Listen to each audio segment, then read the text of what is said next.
muchos hospitales los que hemos venido inaugurando durante todo este tiempo y que es una de las cosas que como presidente más satisfacción me da.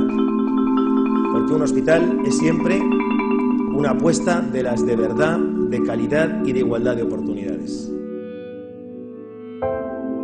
Este és m'abuelo. Fa 3 anys va superar un càncer de colon.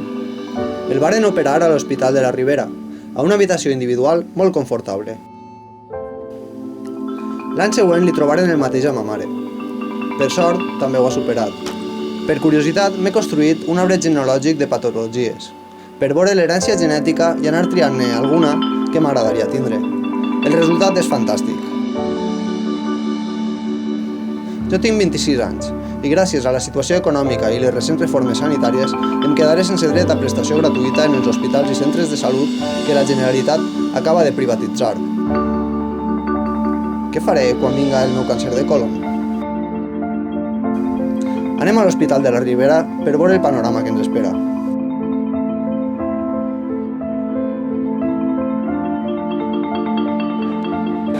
Qui creus que hauria de gestionar la sanitat?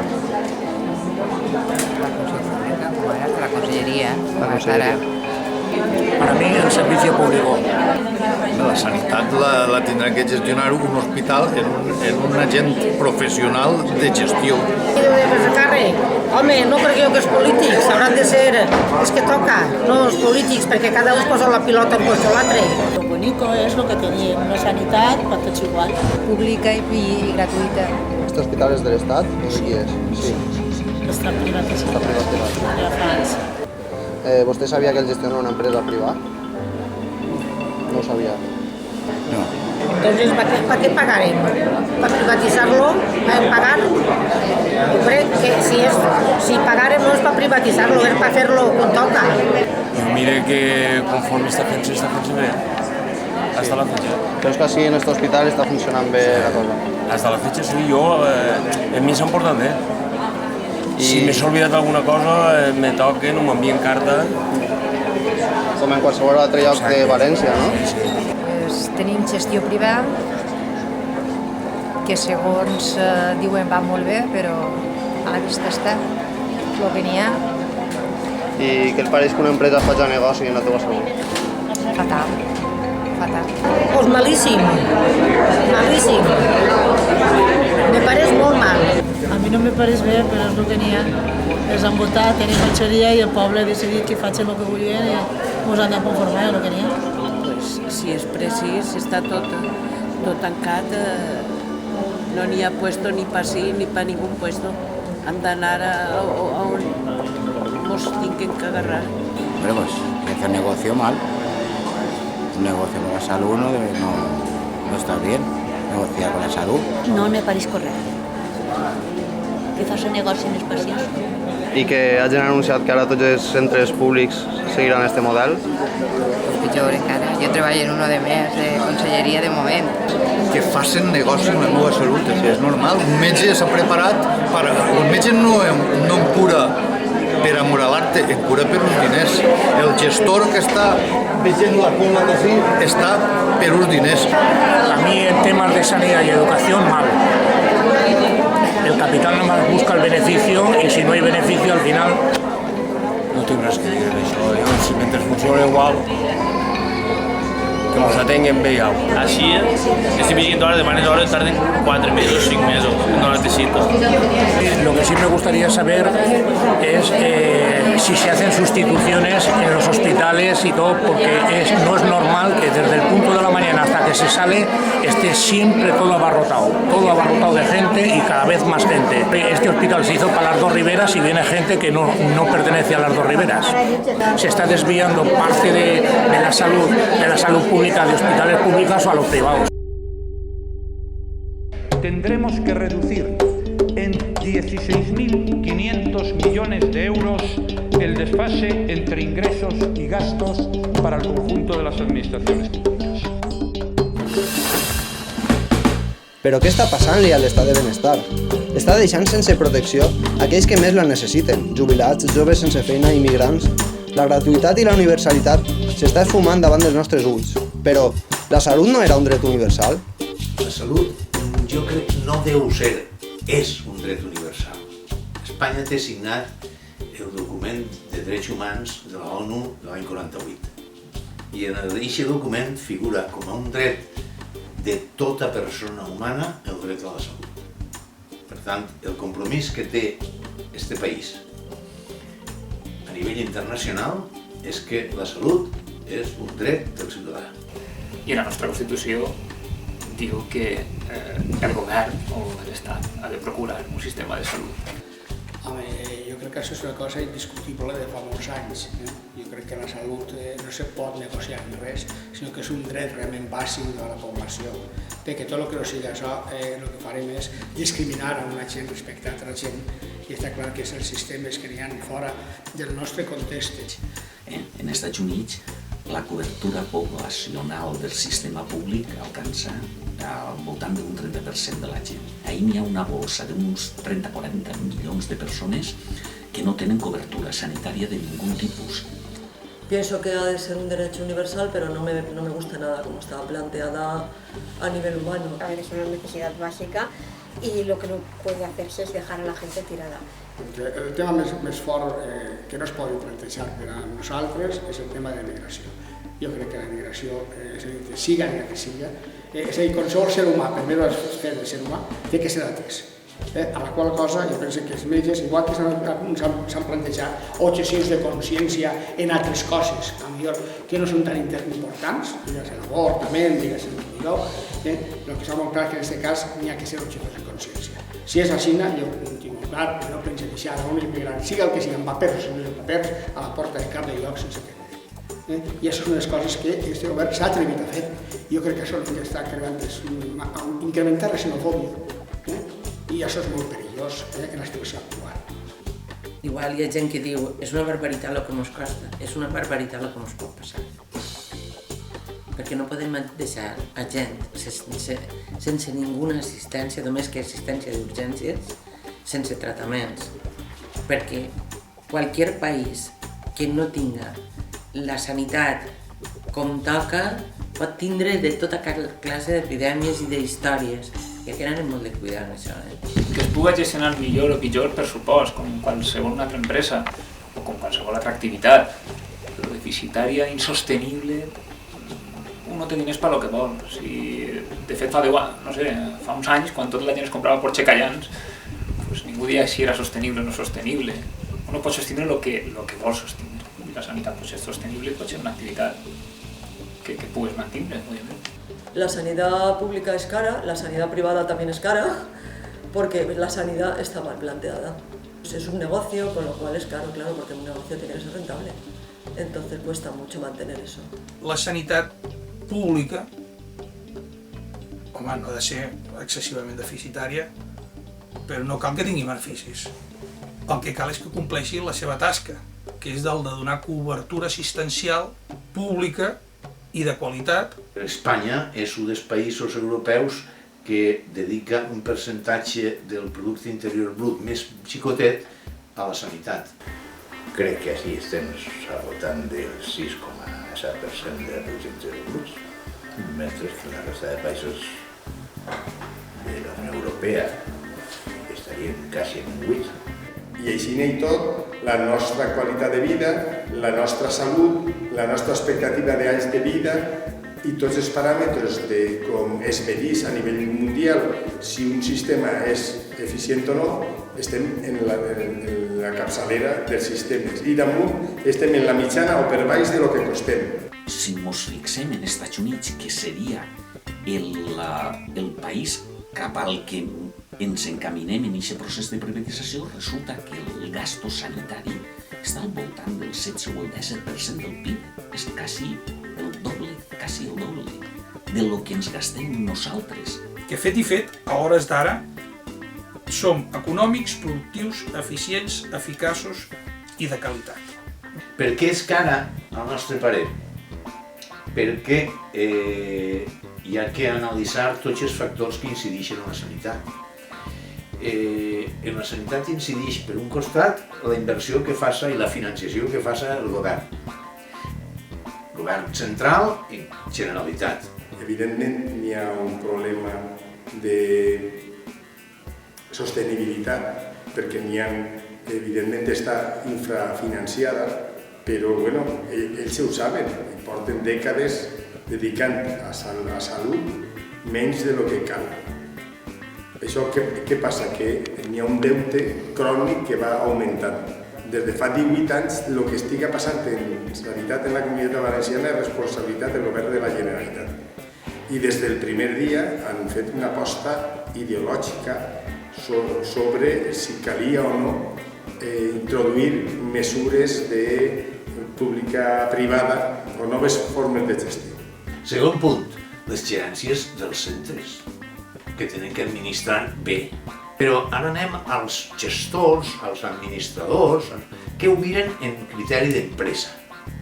Ho miren com si fora una fàbrica de sabates o de cotxes, prevaleix la economia, los sistemes de gestió, les garambaines. És que la medicina no es regeix per aquests criteris.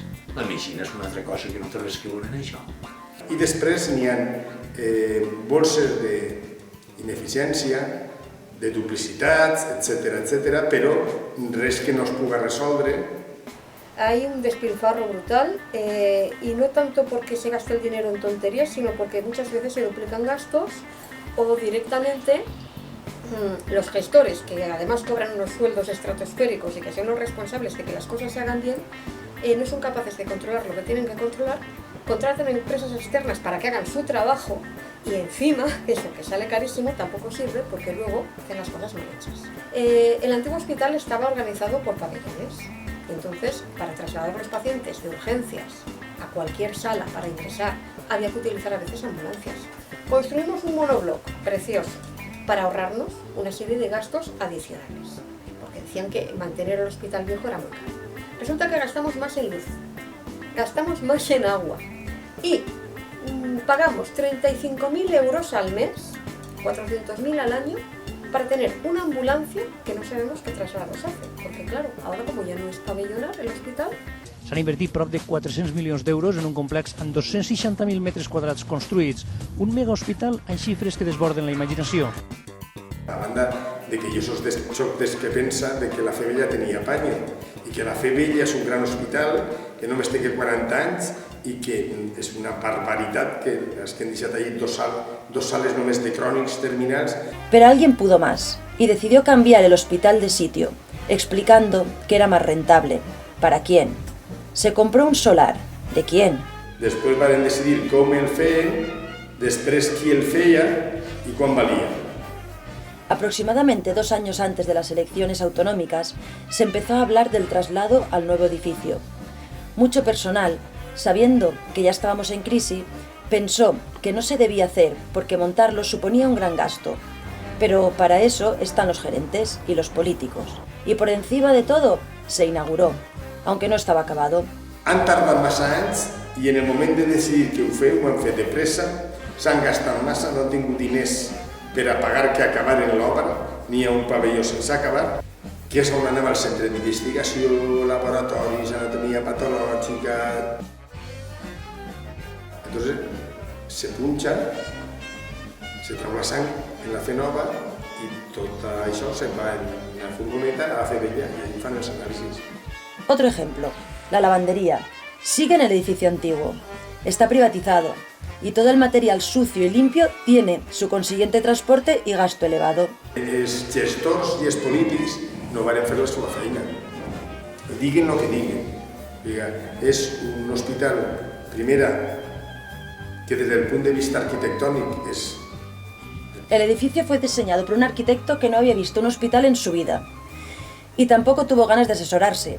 Hizo un centro de diseño que perfectamente podría ser un centro comercial o un aeropuerto o un hotel, pero no un hospital. Grandes espacios de información y distribución del personal y pequeñas salas de consultas donde no cabes con una silla de ruedas. D'espai és enorme, de manteniment és car, de luxós, o sigui, no calia tanta història. Otra cosa a tener en cuenta es que los pacientes que corresponden a la Fe Nueva son residentes en la zona de la Fe Vieja, con el consiguiente gasto en ambulancias y el gasto de más que tienen los usuarios en transporte privado público. que esta legislatura es la legislatura, entre otras muchas cosas, de los hospitales. Vamos a inaugurar durante esta legislatura tantos hospitales como hospitales se inauguraron desde que la competencia fue transferida en los años 80. Hace escasamente unos días, en Bruselas, el sistema valenciano de salud era elegido como paradigma de sistema público de salud en toda Europa.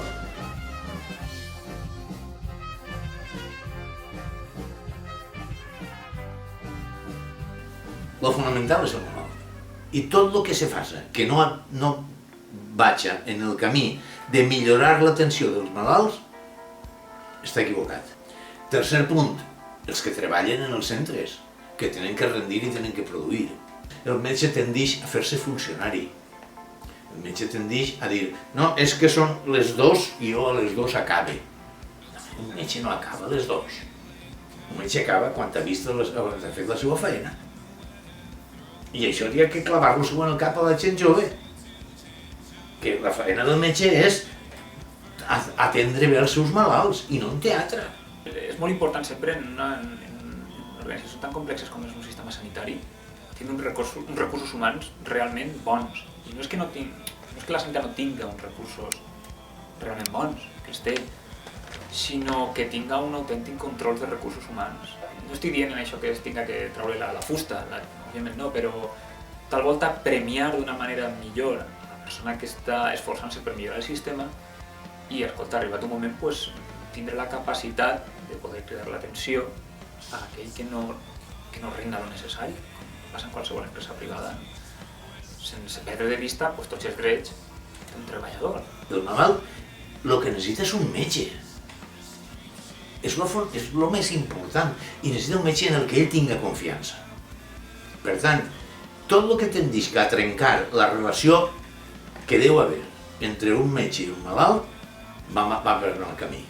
Luego también lo que pasa es que los médicos se pasan más tiempo en el tema burocrático que atendiendo humanamente a esa persona. No le da tiempo de atender a la persona, no te está mirando a la cara, está mirando al ordenador, porque es que está haciendo ahí a ver qué puede hacer ahí para arreglarte tus cosas, ¿sabes? Si el malalt va a un metge que se passa el rato mirant l'ordinador i que no li pregunta ni com està ni què li fa mal i que al final li demana un TAC, una ressonància, un electro, un no sé què, gasto.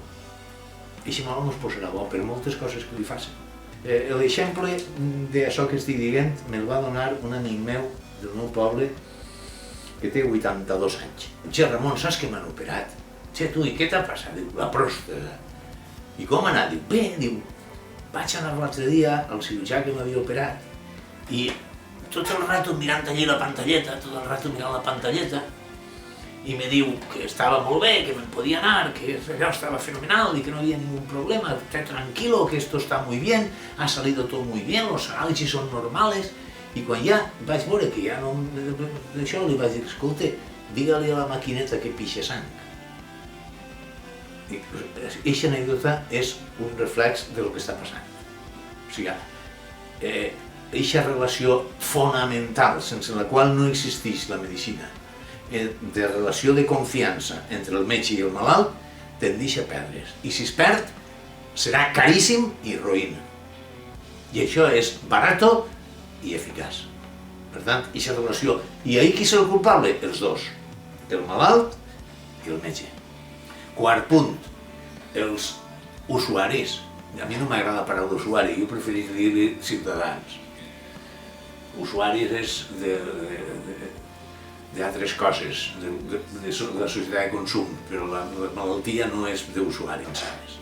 Però bé, els ciutadans en general tenen que preocupar-se de que la sanitat sigui sostenible i tenen que recolzar el que això funcioni. Això què significa? Això significa que no tenen que demanar una baixa si no està justificada, que no tenen que demanar medicines per tindre-les almacenades en casa i tirar-les quan ja no serveixen, que no tenen que exigir que els facin exploracions innecessàries. Per tant, és un problema de tots. Que la gent siga conscient del sistema que té, d'este país, d'on eixia, de quin sistema n'hi havia, que no n'hi havia sistema, que era com una espècie de beneficència, és a dir, que tenia diners estupendo, que no tenia diners ja s'apanyara, i entonces conscient un poquet a la gent de la importància del sistema. I per últim, els recents influents en el tema? Els polítics. Els polítics volen així en primera plana i capitalitzen tot el que es fan als hospitals. I tot el bo, el roïn ho amaguen. Sí, per exemple, el Tamiflu, no? Per què tenim que comprar Tamiflu? Perquè es crea tota una bola de neu i diu, escolta, que... Entonces, claro, lo millor no era necessari. Només que haguera estat un comitè científic fet, haguera dit, no és necessari, pues a lo millor nos haguem establert una pasta. Pero a nivel estructural hay defectos de inicio que esto en una obra nueva no se entienden y que se hubieran podido ahorrar si hubieran consultado a los profesionales. Pero es que aquí uno de los problemas crónicos que tenemos es que a los profesionales nunca se les llega ni siquiera a preguntar. O sea, ya no es que nos tomen en cuenta nuestra opinión, que tampoco, es que nunca se nos pregunta. Hay muchos problemas que se podrían haber ahorrado simplemente con hacer la pregunta antes de empezar a hacer la tontería. És que posarem un aparato que és modern. Això a quants va beneficiar? És que quan ve un malalt que necessita un malalt. I anem a fer una inversió que anem a reduir el temps o el número de metges o la qualitat o tal a 200.000. Un momentet, pensem-ho-seu, no? Però vist molt això de que tenim un aparato nou. La medicina no es pot donar aparatos. No dic que no hi hagi que recórrer a la tecnificació, hi ha que recórrer a la tecnificació, però després de l'altre. Tu pensa que, per exemple, en maquinària, només en maquinària, per detectar aquestes patologies, estem parlant de milions d'euros. És diferent centrar-ho en dos centres que no intentar que cada centre tingui el seu. Això amb el que parlem de despesa. Cuando empezó a construir hospitales en cada pueblo, antes de ver si realmente eran necesarios. Porque aquí pues, no podía haber una capital de comarca que no tuviera un hospital con un escáner. Luego resulta que no había radiólogos suficientes para estar allí haciendo el escáner e informándolo. Con lo cual el escáner no servía para nada. Porque tener una herramienta que nadie puede utilizar, pues no merece la pena. Hay cosas que se tendrían que continuar centralizando por el hecho de ahorrar costes. Y centralizar no quiere decir que todo se centre en Barcelona, pero en las capitales de provincia, o como mucho tener dentro de la misma provincia, si es extensa, otro hospital de referencia para hacer según qué cosas, está bien. Lo que no puede ser es que en cada capital de comarca haya un hospital con muchas tecnologías que a lo mejor salen caras, pues porque para poderlas utilizar que hacen 2, 3 acciones al mes, a la semana, todo eso no se valoró. No se hizo un estudio de necesidades antes de poner los recursos, pero es que quedaba muy bien ir inaugurando hospitales por ahí. Esto ha pasado un poco como con los aeropuertos. El que ha resultat costós ha sigut el fet que en les pliques d'obres tu facis un pressupost i acabis pagant 3 vegades més, o que tu construeixis un hospital de 600 llits quan el que requeria ser un hospital tan sol de 300. I això és una de les coses que fa costós aquest sistema i que mai surt a la llum. En una comunidad de vecinos el dinero que hay es el que hay. Y lo que cuestan las cosas es lo que cuestan las cosas. Y si uno no tiene para el pan, pues no compra un Ferrari. Y aquí estamos pagando Ferraris y ahora nos están quitando el pan. Esto es lo que creo yo que los políticos han perdido completamente de vista.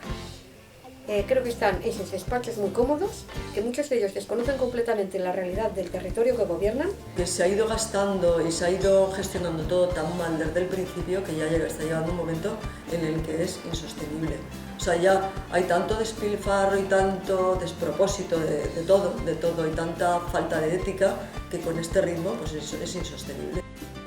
Totes les tensions estructurals que tenim des de fa molts anys no són conseqüència de la crisi econòmica. Són conseqüència de l'absència de les reformes necessàries en el seu moment. I per tant el nostre projecte no és solament fer sostenible el nostre sistema sanitari contenint els costos, sinó transformar-los per gastar bé allò que els ciutadans posen a la nostra disposició. Aquest senyor que ha estat responsable directe de la gestió sanitària catalana els últims 15 anys, en el moment que el fan conseller, el primer que diu és s'ha de millorar la gestió. I clar, tu el primer que et preguntes és dir, hòstia, si tu has estat el responsable durant 15 anys, com tens la barra ara de dins que el que ha de millorar és la gestió? conseller de Salut recomanaria, doncs, a la gent que pogués que es fes d'una mútua privada? Evidentment. Jo crec que una mútua privada és una solució pel sistema de salut pública. 2 setmanes més tard em dius la salut depèn d'un mateix, no de l'Estat. Ara fa poc ens diu que la salut és un bé privat. Un model assegurador diferent, on hi hagués una pòlissa bàsica d'obligada assegurança per aquells que tenen un nivell de renta, una pòlissa catastròfica. Això és sorprenent. El major responsable polític de la sanitat en Catalunya diu que no és responsabilitat estatal el tema de la salut de les persones. I ara farà cosa d'un mes, ja va ser la genial, la més fantàstica de totes, que es diu: no hi ha un dret a la salut, perquè aquesta depèn del còdic genètic que té la persona, dels seus antecedents familiars i dels seus hàbits. I a més, apunta què és el que seria l'ecosistema de la persona. I es queda tan clar, el tio es queda com tan patxo, no? Dir aquestes barbaritats des d'un espai de representació és per llogar i cadires, és per agafar i dir-li: senyor, marxi, fot el camp, que no és gens seriós vostè. La salut de les persones no és sols un problema individual que han de resoldre elles, ni es tampoc només un problema de tipo econòmic. Lo que tenemos es que nivelar ese nivel de gastos e ingresos. Y para eso habrá que ver en cada momento si somos capaces, a través de esas pequeñas, importantes, o en algunos casos grandes, modificaciones y reformas que se están haciendo, pues ese equilibrio se puede corregir de forma inmediata. Si no, pues tenemos que buscar fórmulas contando con la complicidad y el esfuerzo de todos, sabiendo que lo importante es mantener un estado de bienestar que podamos pagar. Ens estan dient constantment: oh, és que és la sanitat que a hores d'ara es pot pagar. Si entrem dintre d'aquesta lògica, acabarem assumint que hi ha una part que s'ha de deixar de fer perquè han minvat els caudals econòmics. Això ha contribuït molt, tota aquesta política matxacona del neoliberalisme, que de l'Estat funciona mal, que no s'ha de clavar en economia, que l'empresa privada és la que fa les coses bé, que la seguretat social, això que només que beneficia als mediocres i als vagos i als ganduls. Tot aquest missatge ha calat en moltes persones i estan apàtiques, estan assombrades també davant del que passa. En el cas de que no existís el dèficit, en el cas de que no existís la crisi, aquests tios estarien fent la seva feina, que és seguir privatitzant la salut. Els sectors neoliberals tenen un interès molt concret en gestionar i treure rendiment a el que és la sanitat pública, perquè la sanitat pública mou 1.000 i milions d'euros. I d'aixòs 1.000 milions d'euros fins ara ells no ven ni un euro. I ara estan començant a veure ja una part, a fer-se una part. Si fan un discurs que justifica el canvi d'un model públic de gestió directa a un model públic de gestió privada. Tenim un hospital així que tenim que donar assistència a 155.000 persones i diguem que no podem tindre-lo com a hospital públic perquè perdem diners i li donem a una empresa privada i entonces l'empresa privada ho pot fer i a més guanya diners. No ho comprenc. Jo, si no m'ho expliquen més bé l'administració, jo no entenc això. No entenc res de totes les privatitzacions, tant en salut com en ensenyament, no les entenc. Però el procés de privatitzacions i externalitzacions no ha aparegut només per la crisi i l'abundància de xoriç ibèric. Als anys 80, Margaret Thatcher va aprofitar la crisi econòmica per dur a terme reformes neoliberals, posant en marxa la privatització de la gestió sanitària amb finançament públic. Poc després, a l'estat espanyol, es va crear una comissió parlamentària per a la reforma del sistema sanitari, presidida per un vell conegut dels valencians, Abril Martorell. D'entre les propostes de l'informe, hi havia la introducció de criteris de gestió empresarial, l'externalització de serveis, el copagament i la concertació de les intervencions amb la sanitat privada. Les mesures proposades no es van aplicar d'immediat, però s'han reflexat en unes polítiques que han anat fragmentant la sanitat pública i subhastant-la al millor postor. Un procés lent de deteriorament. de deteriorament per falta d'inversions i de deteriorament per fraccionament del sistema sanitari amb la introducció de models de gestió diferents al de gestió pública directa. Al deteriorament està contribuint la falta de recursos. És dir, les llistes d'espera és una altra manera de dissuadir a la gent de que se'n vagi anant del sistema públic. Claro, si hay un señor que está en lista de espera para ponerse una prótesis de rodilla y le dicen que se tiene que esperar 2 años y tiene que ir 2 años con muletas y este señor tiene dinero, entiendo perfectamente que él quiera ir a la privada.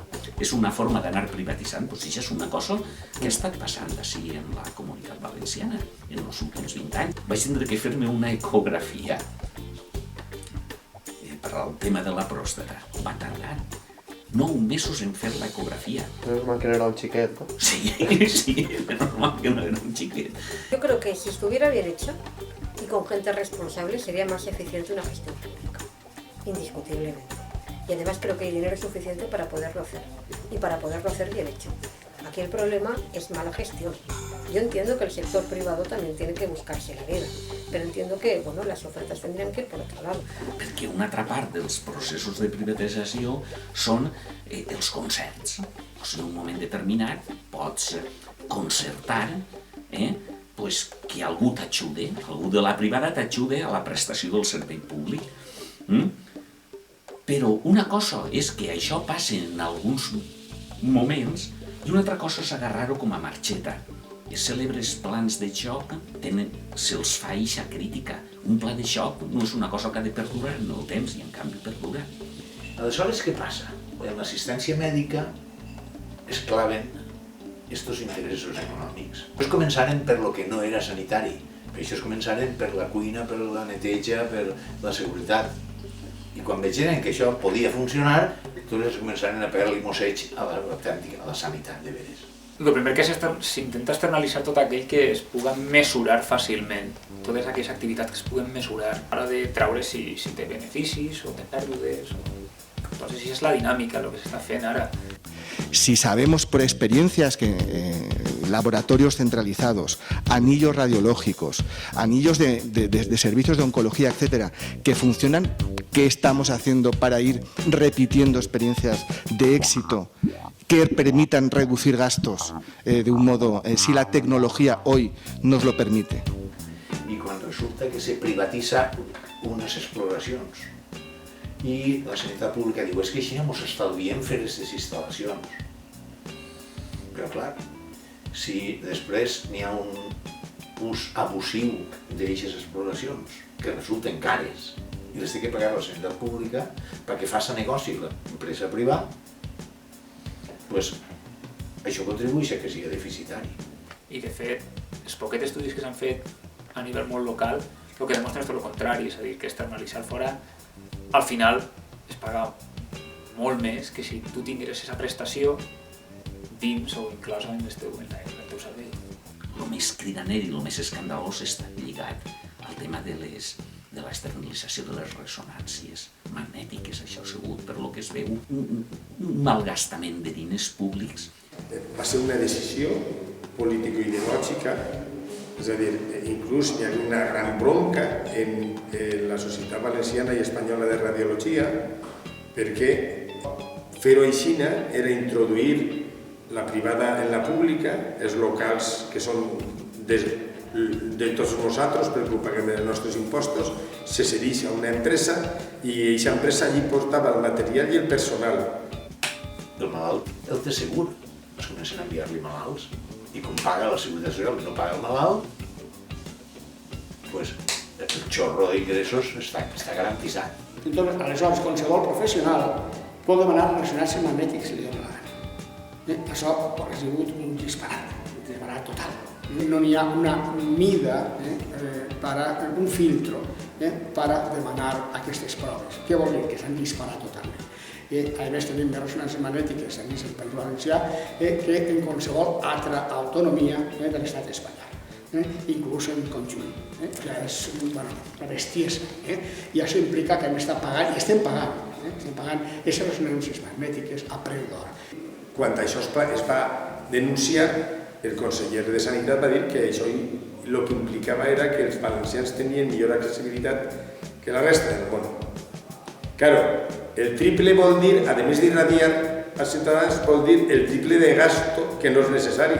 El PSET és l'únic que ha tingut en el País Valencià ressonància pública i s'ha demostrat que la meitat del car realment és molt més barata que les ressonàncies de BESA, que són les que estan donant en aquest moment, que són els senyors amics també d'uns i d'altres. N'hi ha un informe de la Societat de Radiologia dient, senyors, això nosaltres ho fem sense que augmenti un sol radiòleg, no tenen que vostès contractar radiòlegs. A costo de personal zero, i en els diners només el que van a pagar vostès un any, compren 5 ressonàncies magnètiques, que són pels 5 hospitals més importants de la Comunitat Valenciana, i l'any que ve els següents. No cal que facin vostès això. Tenim un hospital que és privat, ja, i ara volem vendre una part de l'hospital, que és el laboratori. De fet, en Madrid han tancat els laboratoris de tots els hospitals, han obert un centre on se fan els anàlisis de tots els hospitals i això ho han cedit a Ribera Salut. I estan pagant per el lloguer i per els anàlisis i a més te diuen que és que això és més rentable, que s'estalvien no sé quant. És que és increïble. No entenc res. O sea, si és rentable per al tercer, més rentable tenia que ser per a conselleria, no?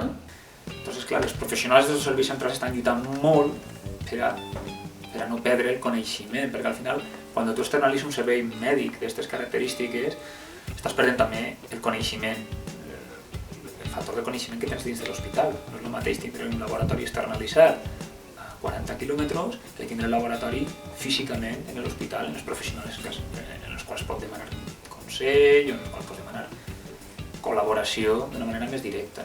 Es perd també coneixement. Això es valora econòmicament? L'Excel a lo millor no ix, però és un concepte també que es té que valorar. Per ells comença. Però arriba un moment que diuen, no, l'atenció sanitària també. La llei general de sanitat ja preveu que al no poder arribar la sanitat pública per a garantir l'atenció sanitària de la població, se buscaran fórmules alternatives de col·laboració amb la sanitat privada. En l'any 97, un any després de pujar a Aznar al poder, es va fer una llei que ha sigut coneguda amb el nom de la llei 1597. En els vots del PP i del PSOE van canviar la llei per a que tots aquests serveis pugui subministrar-los o pugui gestionar-los una empresa privada, perquè per llei general de sanitat això no podia ser. Perquè està contraposant l'interès de l'empresa de generar beneficis contra l'interès dels ciutadans de rebre una atenció sanitària de qualitat. I ahí n'hi ha un conflicte d'interessos. És dir, si aquesta llei no haguera estat, el negoci dins de la sanitat pública els haguera sigut més difícil. La forma de gestió de les concessions administratives implantades així en València és una cosa completament nefasta. Una cosa és la millora de la gestió tradicional pública i una altra cosa és donar a la competència que gestioni les coses que has de fer tu. Això no ho faria ninguna empresa privada. N'hi ha una sèrie de gestors polítics als quals gestionar tota una sèrie de serveis públics és una cosa que no els agrada molt. Més que res perquè és una cosa, òbviament, plena de sinsabores i de dificultats. Entonces, clar, diuen, això que ho faci un altre, no? El que no pensen és que, òbviament, els hem triat a posta per això, per a gestionar coses com l'educació, coses com la sanitat. Si no volem fer-ho, per què volen fer-se polítics? És la pregunta, no? S'ha posat en mans privades la gestió diària de la quinta part dels valencianets. 1 milió de persones en la Comunitat Valenciana estan ateses en aquests moments per formes de gestió privada a través de les concessions sanitàries. La tercera part de la sanitat pública està privatitzada, part a través de les concessions i part a través de les externalitzacions dels serveis. La meva referència és 1999. 1999 és l'any en què la concessió administrativa del CIRA es comença a posar-se en funcionament. I això ha significat un canvi important, un canvi decisiu. Hem sigut pioners en la instauració d'un model mixte de gestió. I aquest hospital que ha fet la sanitat pública anem a gestionar-lo nosaltres des d'un punt de vista privat.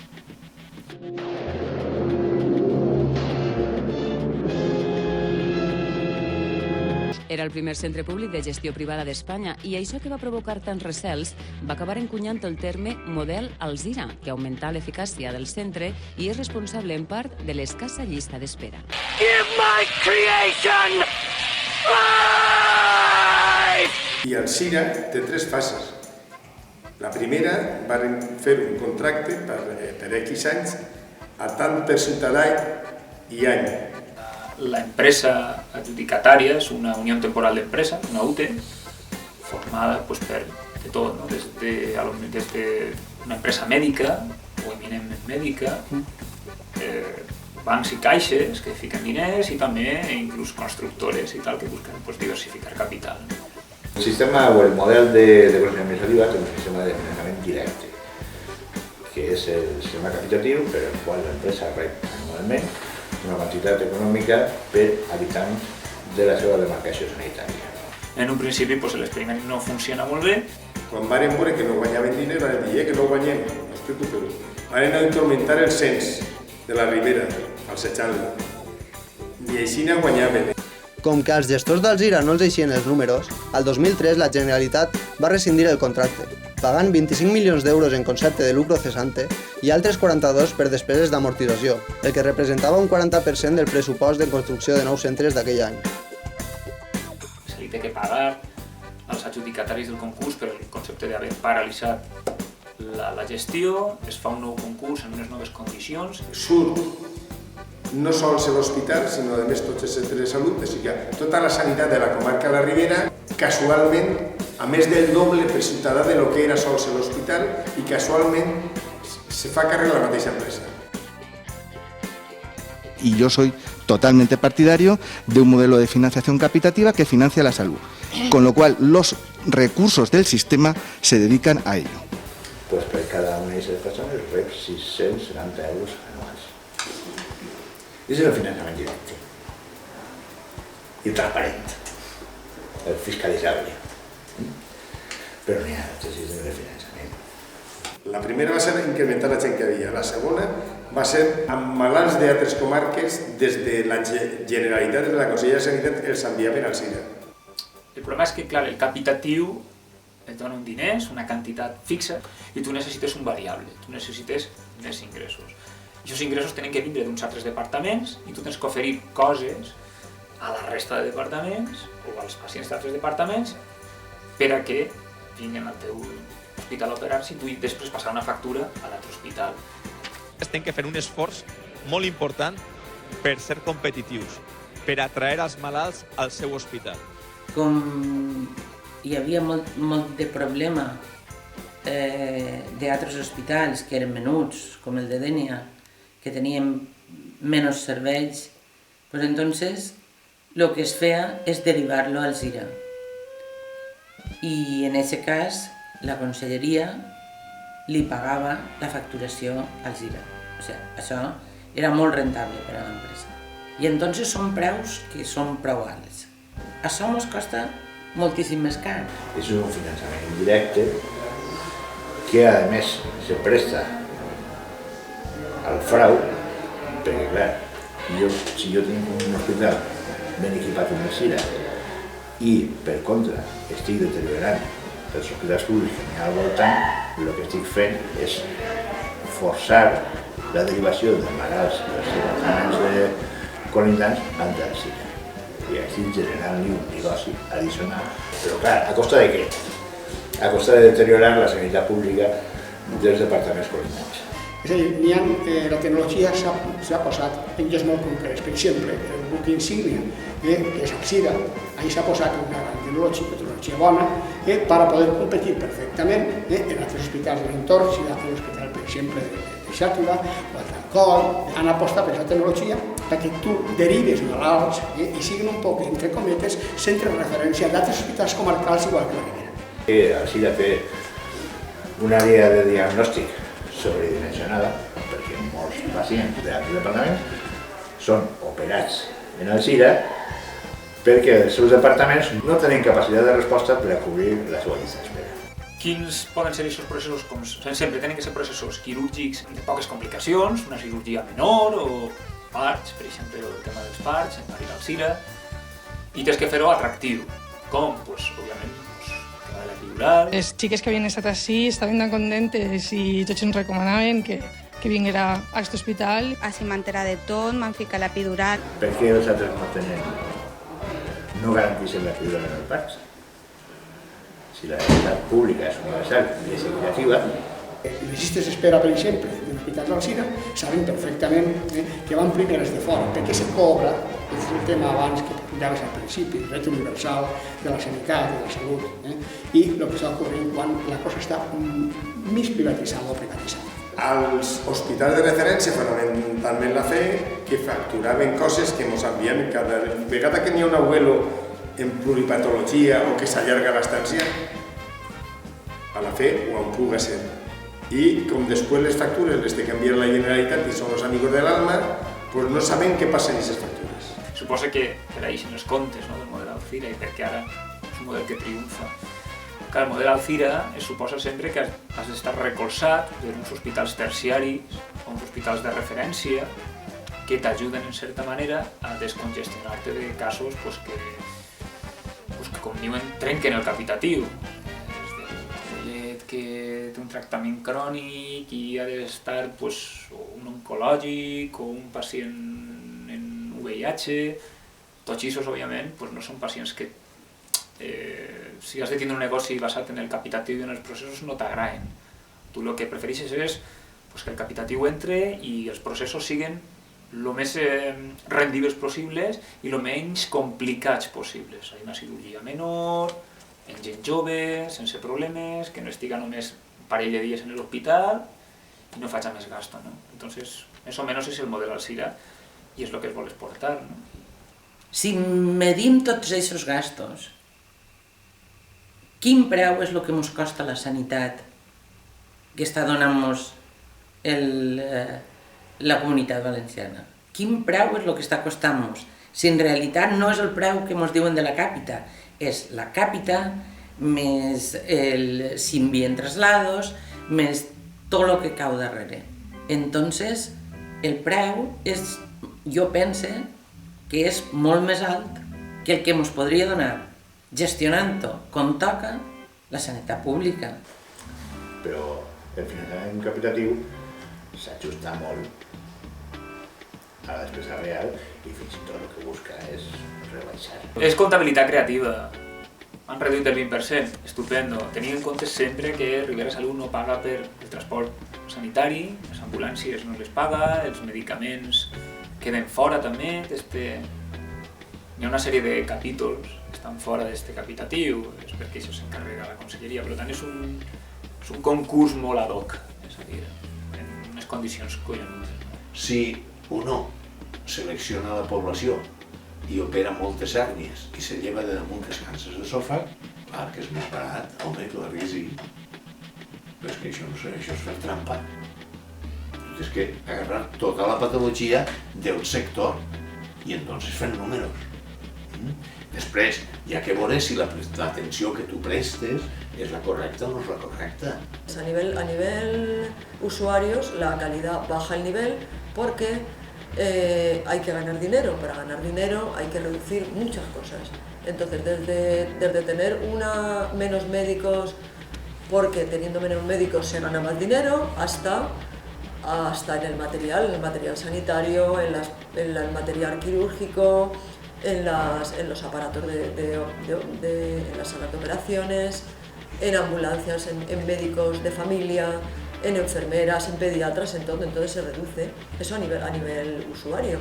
Las listas de esperas aumentan, vas a urgencias y tardan muchísimo más tiempo en atenderte, resulta que te tienen que poner una gasa de tal calidad però te la ponen de calidad inferior porque son más baratas. Per tant, és com si feres un modelo encaminat a tindre guanys. A nivel trabajador, por supuesto, cuanto menos trabajadores haya y más horas trabajen y los contratos sean más deficientes, pues también se ganará más dinero. Hi ha metges que tinguin ganes de treballar, que estiguin disposats a fer el que jo els diga que és necessari fer, i jo els clavaré ahí, i faran una cosa que ho faran bé. Jo vull que ho facin bé, però que sigui rentable.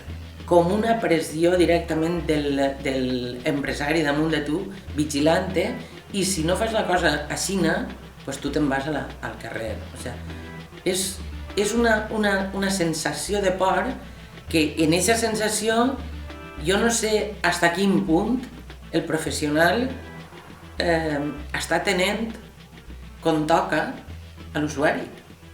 Ara n'hi ha crisis i si necessiten diners, a mi me poden baixar el sou i m'aguanten, o me redueixen o tal.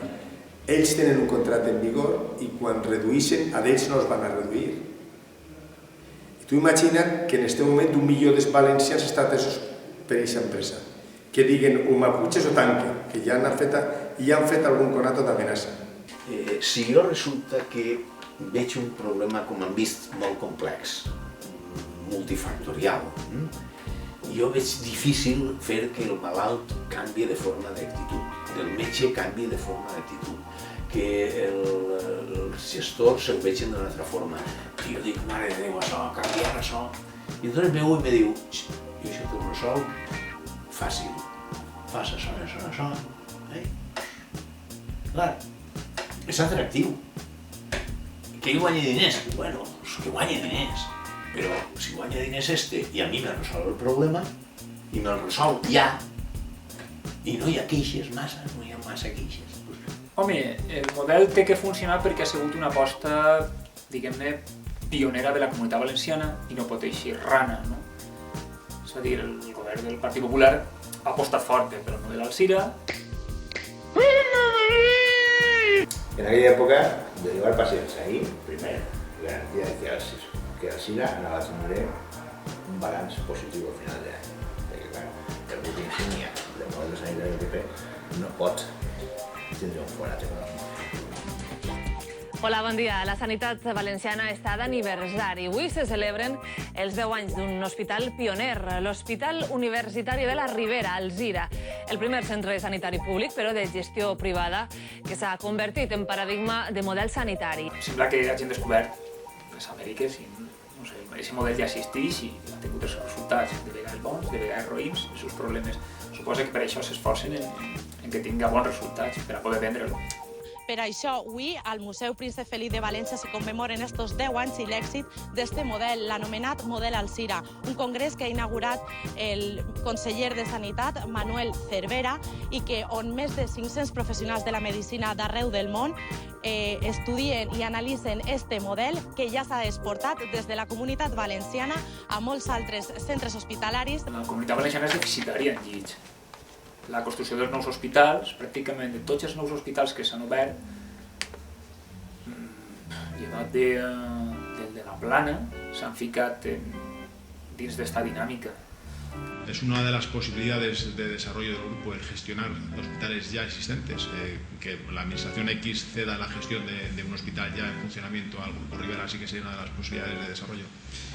Yo creo que esa es una línea que posiblemente en los próximos años veremos. Estoy seguro que se replanteará la Administración el transferir la gestión de áreas, no sé si hospitales, pero de áreas determinadas a entidades privadas. Yo creo que sí. Es començar Alzira, però després han fet Dénia, Torrevieja, Manises, Elx i ara ho van a fer tot. Malgrat no existís crisis, seguirien privatitzant.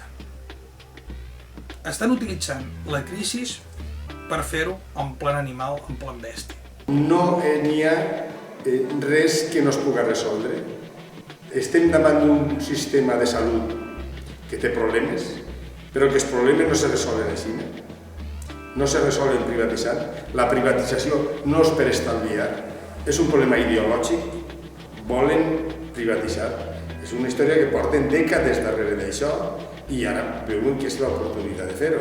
El canvi progressiu del model sanitari que s'ha introduït en el paper no és fruit de la casualitat.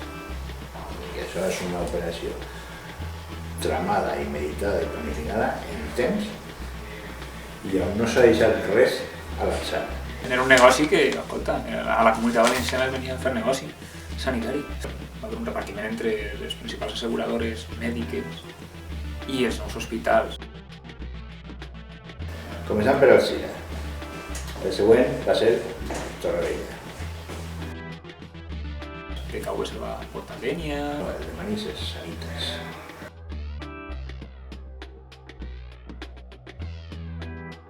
Bé, resulta que en cada hospital de concessió administrativa li toca una empresa diferent.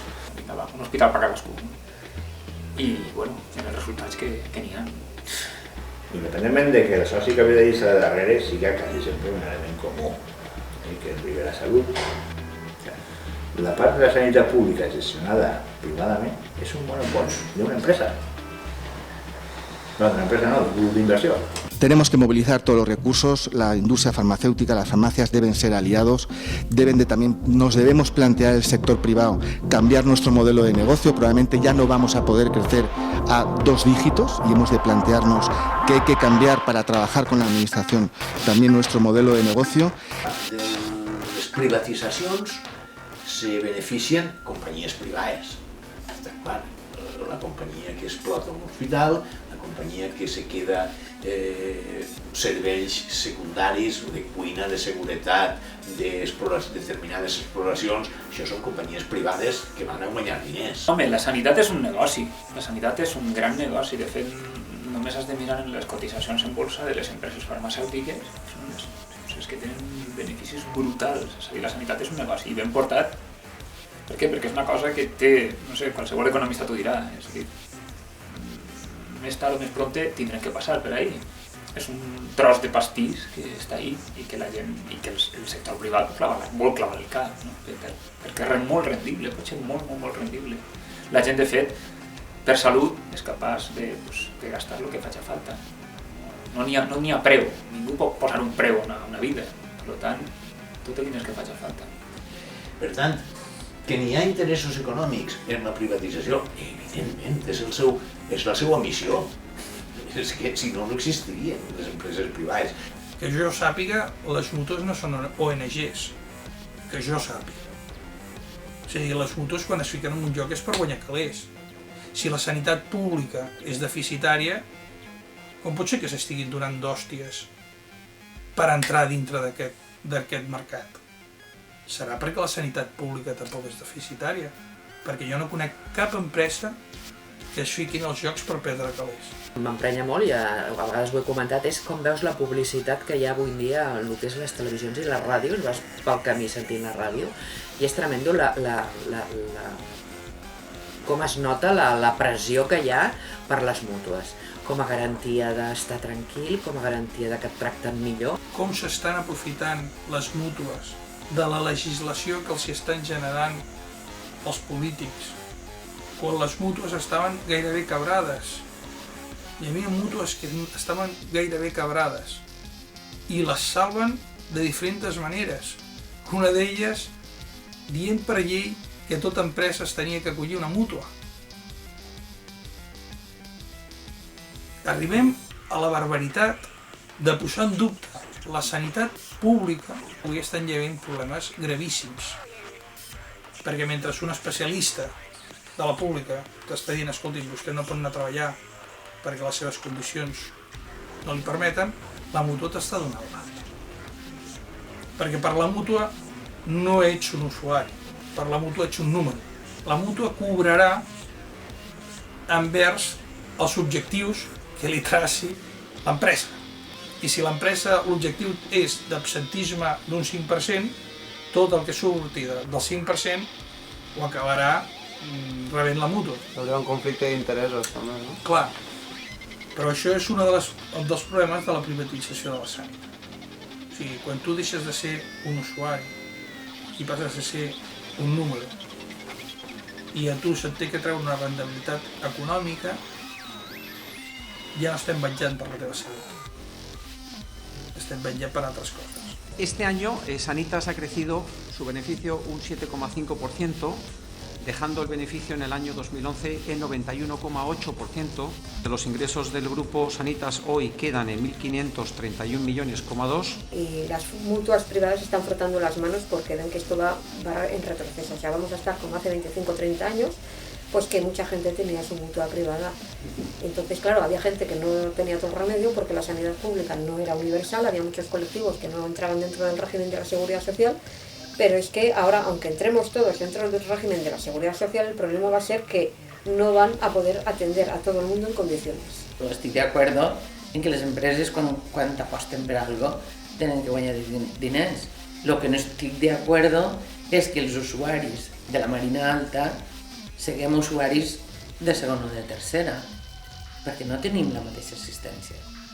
No mos donen la mateixa qualitat assistencial. A veure, tenia va ser un cas de llibre. De llibre per què? Perquè s'havia aprovat i fins i tot anava al programa electoral del Partit Popular a ampliar el hospital comarcal. Donde digo, y decidíse que en comptes de ampliar el comarcal van a hacer un nou i van a donar-lo concessió. És només un dels exemples que trobem en este hospital que avui ha inaugurat el president de la Generalitat, Francisco Camps. 113 milions d'euros d'inversió per a fer possible l'atenció a una població entre 150 i 200.000 persones. Este hospital de Dénia forma part de l'ambiciós pla Construint Salut del govern valencià, que està invertint més de 1.400 milions d'euros en infraestructures sanitàries, la major inversió feta mai per qualsevol govern autonòmic. Por tanto, representamos un departamento de gestión privada dirigida por una empresa que es Marina Salud. Marina Salud tiene una participación del 65% por DKV Seguros y el 35% por Rivera Salud. Marina Salut està treballant en un gabinet d'abogats que es diu Quatre Cases. Quatre Cases, qui està dins de Quatre Cases és el conseller Rambla, qui és el que ens va portar a nosaltres a la privatització. Que va ser conseller de Salut. Muy bien. Entonces, tot això a mi em ve gran. Bueno, jo crec que a tot el món del carrer li ve gran aquestes coses. Ara, com ja està la gestió privada, s'han girat les tornes. Com ara l'hospital, si deriva al SIRA y tiene que pagar al SIRA, no deriva de ningún. O sea, tienen varios tipos de servicios que antes se llevaban fuera, pero que ahora se los quedan, claro, en la lista de espera también van aumentando, porque no pueden atender a tanta gente de tantas especialidades pequeñas. Sí, per una banda. I per una altra banda també s'ha donat el cas de que malalts terminals no se deriven als hospitals de crònics, no el deriven i m'estalvien la via a casa. En quines condicions? Pues ja és relatiu. Te doy todo, porque tú lo eres todo. En este moment no s'envia res fora. O es salva així o es mor ahí. Tu no pots eixir, no tens la facilitat d'eixir a un hospital públic, perquè ells no t'envien tampoc. Ells no t'envien mai. I ells no tenen els mitjos, com té la conselleria, per atendre't. Perquè la conselleria, si no t'envia, té els mitjos per atendre. Estos, quan t'envien a una València, Alacant, tenen que pagar-ho, entonces no valen pagar-ho. Però així no tenim prou especialitats per a donar assistència total. Entonces, hi ha coses que en són molt greus, no els volen enviar a València, diuen que ho solucionen així i jo poso molt en dubte tot això. I em fa molta por. I pense que la gent del poble moltes voltes tanca els ulls per no veure-ho. No hay mucho material sanitario en urgencias, por ejemplo. Está todo muy protocolarizado para sacar medicación. Es muy difícil poder sacar una medicación para dársela a un paciente. S'ha reduït el material de cures, tant en centres de salut com en l'hospital. Medicació en centres de salut per urgències, la medicació es superlimitada. Al haber menos personal, pues en las habitaciones que está la gente ingresada, pues los atienden peor. porque no tienen personal para atenderlos, están desatendidos, tiene que haber familia con ellos siempre, para estar súper pendiente de todo. Porque claro, están las habitaciones por lo visto hechas de una manera que antes las enfermeras iban viendo a la gente según pasaban, ahora están puestos de una manera que no los pueden ver. Entonces claro, hay gente que a lo mejor que se ha quedado sin comer horas, sin su comida, o gente que, ¿sabes?, que se ha muerto. Hay mucha gente que se ha muerto en el hospital por negligencia también. Entonces pues es muy grave la cosa. Entonces yo conozco casos concretos de gente que ha muerto por negligencia. Entonces pues els usuaris s'enfaden els treballadors perquè diuen que si no els atenen com toca, si en comptes de tindre 4 persones per planta en tenim 2, pues no podem arribar. Y bueno, quizás también aprovecho la oportunidad para deciros que tenemos un hospital muy bonito arquitectónicamente, innovador, se ha llevado algún premio. Y a su vez ibas viendo cómo según iban despidiendo gente, iban contratando mandos intermedios y creando puestos para personas que casualmente son todos familiares, ¿sabes? Entonces es un poco indignante la cosa de verlo, porque cuando lo vas viendo así, pero ves a una persona que lleva un par de años dando vueltas por el hospital, que no sabes cuál es su trabajo, que no sabes qué pinta ahí. Esto es gobernar una comunidad autónoma y este es un proyecto colectivo por el que vale la pena luchar todos los días. Por un hospital, por un colegio, por una carretera, por una depuradora, siempre al máximo nivel de calidad y de excelencia. Es difícil estar ahí y ver lo que está ocurriendo. Ver que te van cambiando el compañero de al lado cada 2 o 3 días, que cada vez le apretan más, cada vez le mandan más cosas, que tú como sabes que no debes hacerlo, no lo haces. Es que es la primera vez que se produce un traslado desde un hospital público de gestión directa a un hospital nuevo y además de gestión indirecta o privada bajo el régimen de concesión administrativa. Esto se hizo en el 2008 y evidentemente fue traumático. Molta gent se n'ha anat i sobretot metges s'han anat per voluntat pròpia, perquè no aceptaven la forma de treballar d'este hospital. El personal ahora es de Marina Salud, con lo cual la bolsa de trabajo que funcionaba de la consellería ya no funciona en esta área. Entonces se contrata mucha menos gente y con peores condiciones, por supuesto, laborales. Entonces, claro, ha bajado mucho el nivel de la asistencia en toda la zona. Però a l'estiu mos ha dit que no van a substituir a ningú. I a ningú parle de ningú. De l'hospital, ni d'urgències, ni de plantes, ni de tota la primària. Però és que en urgències, que és el punt clau de l'hospital, no van a substituir tampoc. En este departament, sempre que venia l'estiu, no és que substituïen a la gent que se n'anava de vacances, és que sempre hi havia reforços. Reforços vol dir que tenim uns mesos punta, que són juliol, agost i setembre, que en la Marina Alta a lo millor no es doblarà, però faltarà poc per a doblar-se la població i tenim que donar assistència a aquesta població. El deteriorament de l'atenció als usuaris de la sanitat pública s'accentua encara més per la pràctica comú entre les empreses concessionàries de passar davant als pacients de les mútues privades. Como yo estoy en un mostrador y llevo listas de espera y tal, a mí sí me llegan con la tarjeta de la DKV, no vienen con la tarjeta, no vienen con el SIP, con la tarjeta sanitaria, y estas personas ya vienen con la cita puesta para el día que toca, ¿sabes? Pero esas personas no estaban en la lista de espera. Hay mandos intermedios que son los que se encargan de llamarlos y ponerlos en la lista del médico correspondiente, ¿sabes?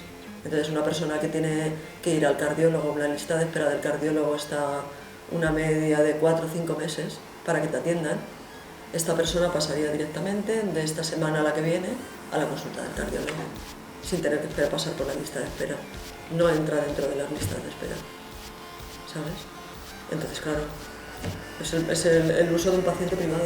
Me imagino que a niveles de operaciones, a niveles de ingresos y tal, ocurrirá igual. Entonces es posible que això estiga, diguem, perjudicant claro, a la gent que está en la lista de la sanidad pública? Por supuesto, claro que está perjudicando, porque imagínate, tú tienes que ir al médico y tardan 5 meses en llamarte y todas las personas estas han entrado ahí y se les ha visto en una semana o menos. Claro que te está perjudicando, porque no están en la misma igualdad de condiciones. y no están yendo a un hospital privado, están yendo a un hospital público. Entonces se está gestionando su proceso con el dinero público y eso de una compañía privada. Entonces el médico cuando lo está atendiendo lo sabe, porque el médico tiene que meter los datos para recetarle, para consultar. El médico tiene que tenerlo en la pantalla y el médico sabe de dónde viene esta persona, pero claro, los médicos lo mismo. La mayoría están subcontratados por Marina Salud, entonces atienden a quienes vienen, no se cuestionan más. I si donen les altes molt pronter és perquè així ja guanyen més diners i els que ho organitzen busquen al metge que els ho faça més barat. Hay un órgano que se llama el comisionado, que es el que hace el control y fiscalización de cómo trabajan esas empresas. Y está permanentemente en el hospital. Es un señor que nombra la consellería con todos sus cargos alrededor, que se supone que representa la consellería, es un médico, tiene un sueldo súper elevado, ha sido elegido a dedo por supuesto, y bueno, esa es la persona que se encarga de controlar la gestión del hospital. Tiene un papel muy difícil y la verdad que no está controlando mucho. I que casualitat que tots acaben treballant en el sector privat. Hauria de tindre absolutament vetat passar a treballar per la sector privada. Perquè clar, si jo vaig com a comissionari a inspeccionar el treball y tú me dices, hombre, si te portas bien, yo después te contrato y además te pago más. No és un suborn indirecte. Si jo faig un contracte amb vosaltres i vosaltres no em doneu la sanitat que jo tinc que estipular, entonces jo tinc que anar contra la vostra gestió. Però si la conselleria l'únic que veu és que si entra molt a debat en l'empresa, l'únic que pot passar és que es vega en la problemàtica de quedar-se tot el marrón ella en l'hospital, pues mejor callamos. Amb totes aquestes històries et fots moltes preguntes, no? Per una banda, en 2 anys els treballadors i treballadores ens han devaluat gairebé un 12,5% els salaris. Per altra banda, ens diuen obertament, ens estan parlant de l'actuació preferent de les mútues privades dintre de la sanidad pública. Porque en el momento en que la sanidad pública se hizo universal, pues la empresa privada perdió mucho fuelle. Ahora estamos pues en la otra cresta de la ola. Ahora resulta que quien está sufriendo es la sanidad pública y la sanidad privada se está frotando las manos. És un desquici tot plegat, no? I clar, tu el que acabes pensant i acabes asseverant amb una pregunta que és absolutament retòrica i que està feta amb tota la malícia, és escoltar, no serà que estan inflant totes les xifres per privatitzar encara més la sanitat pública? Ens donem compte que ells mateixos estan produint una bola que constantment surt als mitjans de comunicació, que constantment els llegim en els diferents diaris, que tu acabes veient com gent que en un principi protestava ara està dient, home, clar, si no tenim calés, doncs haurem de retallar, què anem a fer? És aquella component que tenen els mitjans, de ser capaços d'anar introduint un missatge.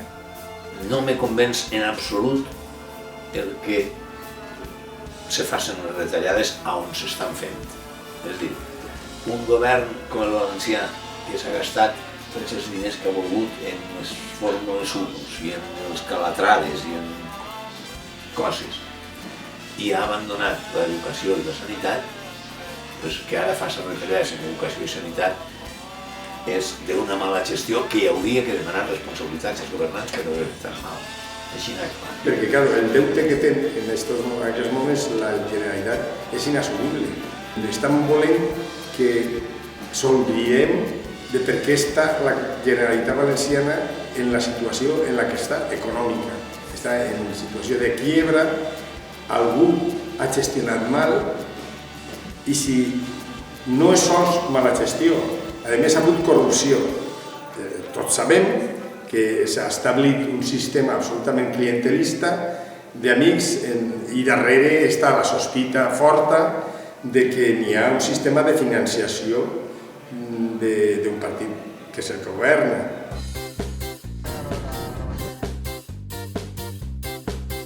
La falta de transparència de les conselleries i en general de la Generalitat Valenciana, i com a mostra tots els escàndalos que han nascut en tota la gestió d'aquestes empreses públiques, és que ja no cal ni parlar. Perquè no es veu d'immediato quina és la repercussió que això té, perquè ja ells s'encarreguen de dir que, en realitat el que fan és reduir els privilegis dels funcionaris, però que els malalts van a ser atesos sense cap problema. És una mentida més de les moltes que estan dient. El tancament de llits va ser la primera mesura d'estes que van prendre. Van tancar uns 260 llits. Es reparteix entre les 3 províncies. La idea és que tancar un llit estalvia diners. No estalvia molt, la veritat. Pero bueno, estalvia diners d'una manera rápida. Claro, si tú cierras quirófanos, no tienes que hacer consultas de anestesia en estudios prequirúrgicos a muchos pacientes. Haces menos analíticas, haces menos radiografías. Eso impacta sobre el radiodiagnóstico. Pero también hay otras cuestiones que se van alargando más. Ahora de entrada se ahorran lo que vale la intervención, pero nadie ha calculado a medio y a largo plazo el coste adicional que esto va a suponer. Estan afectant a els punts d'atenció continuada. Les guàrdies de centres de salut han vist reduïts. Primera, el seu personal. I segon, han concentrat punts. La supressió, si per exemple hi havia 2 metges de guàrdia en les urgències, s'ha reduït a 1. Per evitar que es digués que s'estaven fent menys activitat, s'agafava activitat de baixa complexitat. Tots aquests falsets són perversos perquè comencem a ser números. N'hi ha unitats del SAMU que van sense metge. Pues se suposa que no és metge, perquè si no hi ha mirats precanvies en una unitat del SAMU. I això pot tindre una repercussió sobre l'atenció d'aquesta urgència vital. Estàs jugant amb la salut d'aquells que tu estàs assistint. De que no n'hi ha contractació personal, de que algunes places que estan jubilant estan amortitzant-se, senzillament, desapareixen. Els interinos no se sap què passarà. La pèrdua de personal sanitari, que calculem que va ser de molts centenars de metges en concret, que és el que desconec jo. I clar, fer la feina hem de comprendre que la càrrega assistencial augmenta. En neumologia han reduït, s'han jubilat 2, n'hi ha 2 metges menys. O sigui, la gent té que saber que si la llista d'espera d'una malaltia o per operar-se, la llista d'espera d'una malaltia ara és de 8 mesos, que compte que se va duplicar, o sigui que això li va afectar segur. Es pot treballar al 120%, es pot treballar al 120%. Quant de temps? Si farà un moment que algú no podrà aguantar, no podem aguantar la pressió. I el pacient ho notarà, òbviament. De fet, jo crec que en algun servei ja estava notant. Tenim la llista d'espera, serveis d'urgències, la gent es queixa, òbviament, però és el que tenim. En este centro, pues como en todos, se han metido la tijera. Hay que ahorrar tantos millones de euros. ¿Cómo? Móntatelo como quieras. Y luego dicen, no, pero que no impacte sobre el usuario. Pues si quitan personal, cierran quirófanos, cierran consultas externas, hacen menos pruebas diagnósticas, que me expliquen a mí cómo va a impactar sobre el usuario. El copago sanitario está de actualidad. Se trata de una fórmula por el que el paciente participa de forma directa en los costes de los servicios sanitarios que precisa. Això era impensable fa un parell d'anys. I la veritat és que és perillós. La veritat és que aquest canvi de mentalitat que han aconseguit introduir en la gent obri la porta, encara que siguin quantitats simbòliques, obri la porta a que acceptes que, escolta, la sanitat és una cosa que te l'has de pagar. El copagament, a més, és que com està acompanyat per una retòrica que diu que l'usuari abusa. Sus defensores alegan que el copago aliviaría costes y evitaría colapsos y usos abusivos del sistema sanitario. De manera que aquest abús que s'atribueix a les persones, això no està justificat ni molt menys, perquè l'atenció primària i les urgències no és el gruix de la despesa sanitària, ni molt menys. I després, un altre dels arguments que utilitzen per a justificar l'existència del copagament és que anem molt al metge. Anem més al metge que ningú. Da unos pasos atrás. Poner un mínimo control disuasorio para que la gente no vaya allí para echar la mañana y que nos ahorremos una enorme...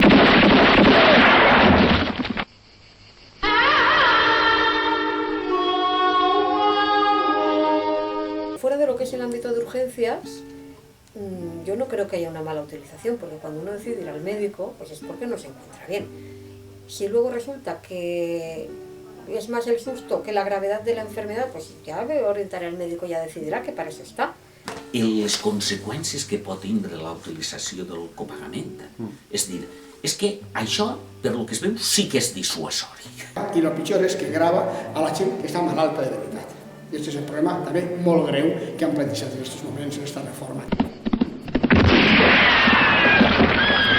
La gent no fa gasto d'una manera voluntària, és a dir, les receptes molt bé, sinó un metge, les derivacions a un especialista té que ser una fulla de consulta, una petició al laboratori té que anar firmada per un metge o per un facultatiu.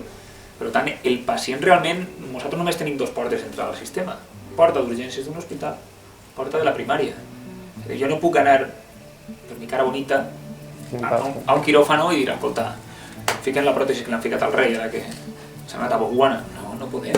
Entonces, clar, la gent dissuasori, en altres països en els que està introduït el copagament, s'han donat compte de que l'efecte dissuasori és tal que de vegades la gent major no es pren el medicament que li toca perquè li toca pagar. És un malalt, no es pren la seva medicació, tindràs d'ací a 15 dies en la porta d'urgències encara més complicat. I quan s'hagi agreujat el cost del tractament serà major que si s'haguera agarrat a oro.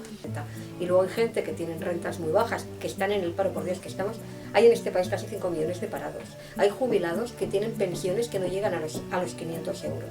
¿Cómo les vas a pedir a esta gente que abonen un tanto por receta, sobre todo los jubilados, que son gente mayor, que son gente que tiene muchísimas patologías, que a lo mejor necesita una medicación de por vida, que no es solo un fármaco, sino que son 4 o 5? ¿Cómo les vas a pedir a esta gente que paguen un tanto por receta? Eso es un disparate. Yo creo que eso tampoco va a limitar la cantidad de recetas. Crec que costa més l'esparto que la frega. És a dir, el sistema que tindràs que desenvolupar per a veure el que has de cobrar i crec que no guanyaràs molts diners. Però creus que estarien ficant ja en marxa una estructura administrativa que permetrà més avant fer que ja tingués que pagar també per als serveis sanitaris? Sí, és a dir, el que és clar és que les coses no són de baix. El sistema neoliberal no li agrada el sistema que està, no li agrada el que estem fent. Aleshores el que hem fet és canviar el model d'una manera sanitària, educació, etc. O sigui, el model neoliberal significa simplement que la privada mana sobre el públic.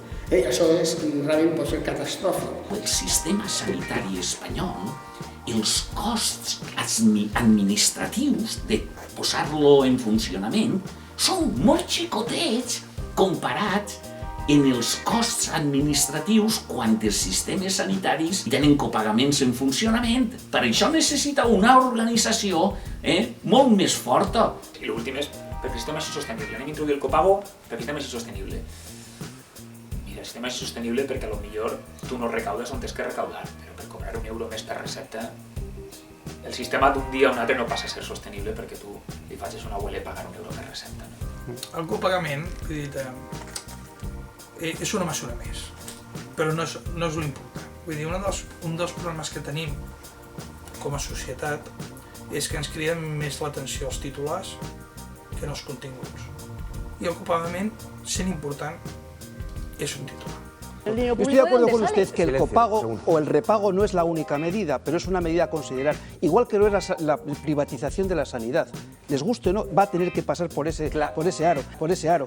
And sometimes a lion tamer, to instill confidence in the animal, has to set an example by leaping through a ring of fire himself. Watch me, you cowardly type, lion! Quasi com aquell que diu que s'ha obert la veda perquè irrompisca dins de la sanitat el món del negoci. apareixen moltes les iniciatives que van en aquesta línia. Està planificat per a progressivament anar canviant el model i anar a parar a un sistema sanitari absolutament privat com pot ser l'americà. Que si tens diners, tens salut, i si no tens diners, ahí te quedes. No se trata de oposarse a la medicina privada.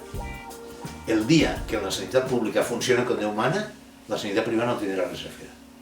Encara que parega mentira, veig que els nostres gestors no tenen molta idea d'on té que anar. No els agrada gestionar. No és que no tots, però no és una cosa que els agrada molt. Entonces procuren externalitzar i demés. I com m'agradaria que fora? Pues home, òbviament, jo crec que el material del que van partir en la Llei General de Sanitat del 82 és un material molt bo. Té que encaminar-se cap allà, òbviament, té que desenvolupar-se.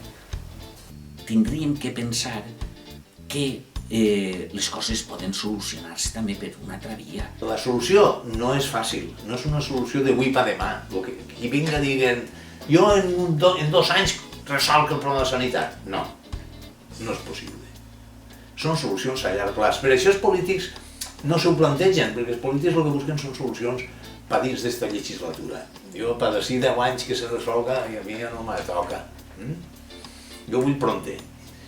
I el que comença, marquem una tendència. A mi la solució passa per posar, i ahí és el que jo veig de preocupant, és invertir en sanitat pública. Invertir no son los diners, sino invertir en educación, en formación, por ejemplo. Yo ahora mismo estoy haciendo un máster en una escuela universitaria de aquí de Barcelona y estoy harta de ver en el corcho aquel de ofertas de trabajo, ofertas de Francia, ofertas de Suiza, ofertas de Inglaterra, a gente recién acabada y sin experiencia que les ofrecen salarios que están por encima de muchos de los salarios que se ofrecen aquí. La gente se irá y vamos a tener verdaderos problemas para contratar aquí profesionales cualificados porque la gente de valía se va a ir fuera. O sea, esto se lo tienen que ir metiendo entre ceja y ceja. Que ahorrar en sanidad no es la mejor política. Nosotros tenemos un sistema de sanidad, de seguridad social, que en este momento está en números rojos, muy rojos, cada vez más rojos. Els dèficits sempre ocorreixen o bé perquè se gasta més de lo que toca o perquè s'ingressa menys de lo que toca. Potser n'hi ha que veure com pots recaudar més diners o com pots mantindre el que tu dius o el que diuen ara que és insostenible. Escolta, és insostenible per què?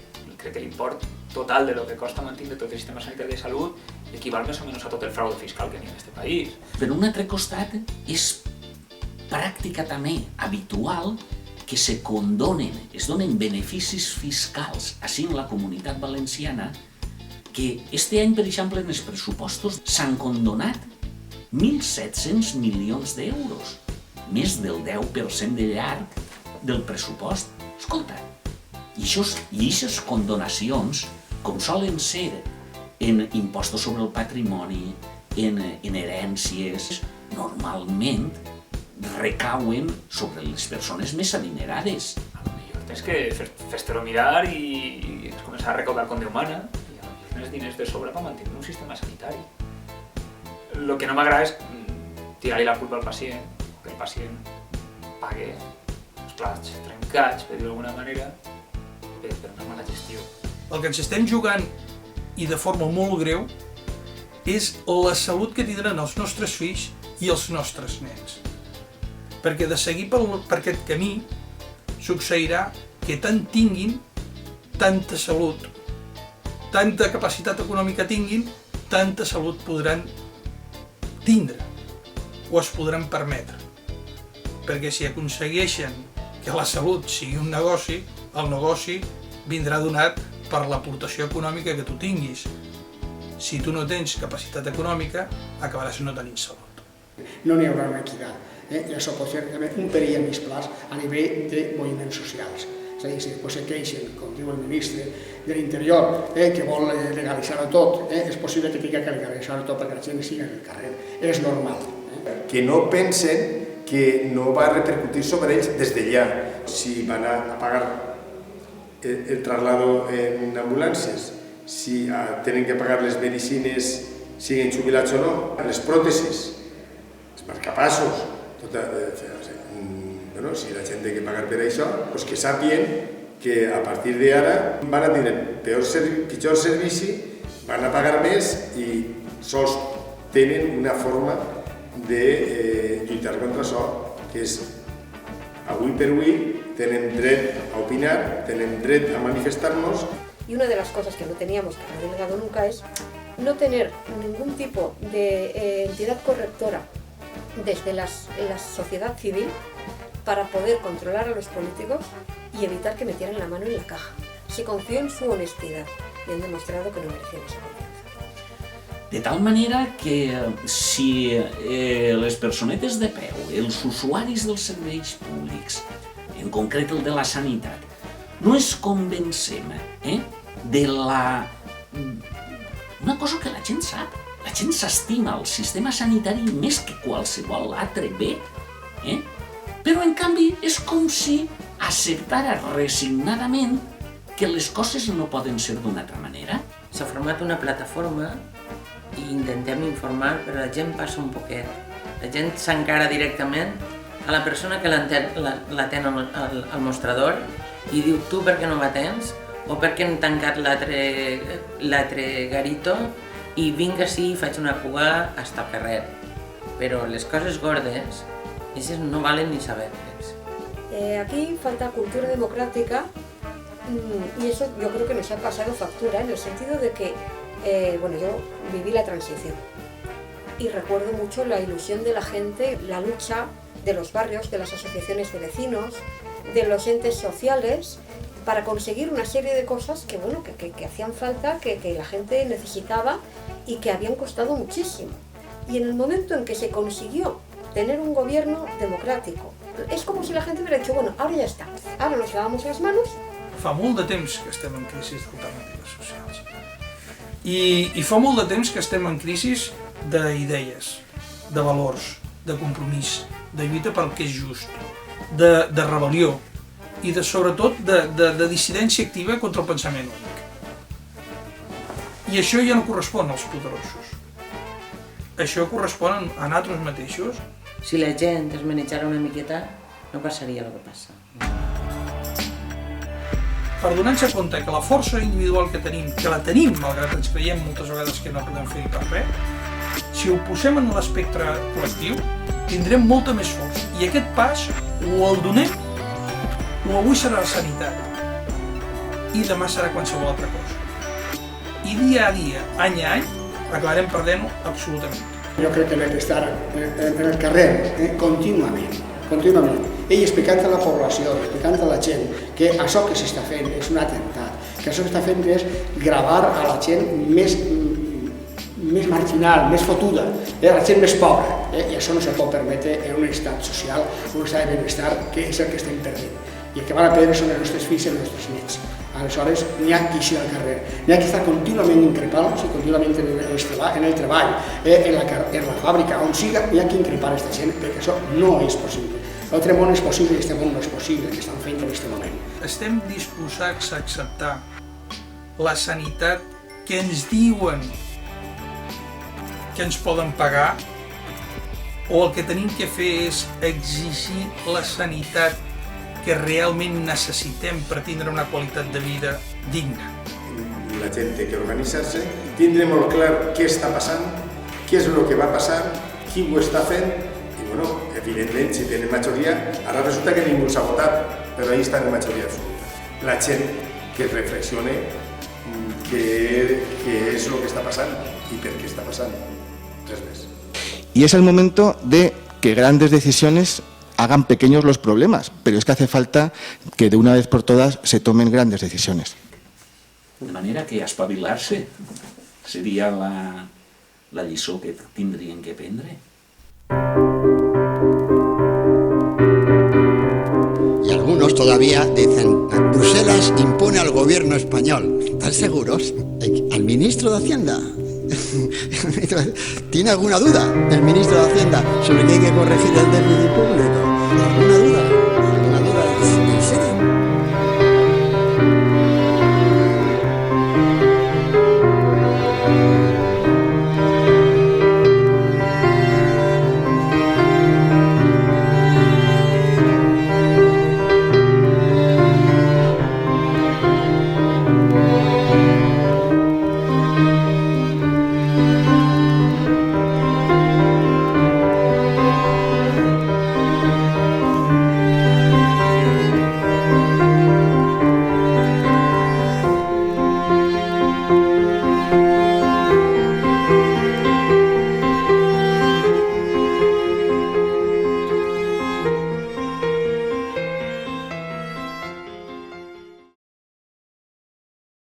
lògic és el que teníem, una sanitat per tots igual, però està veient que això no pot ser perquè el govern que n'hi ha no és partidari d'això.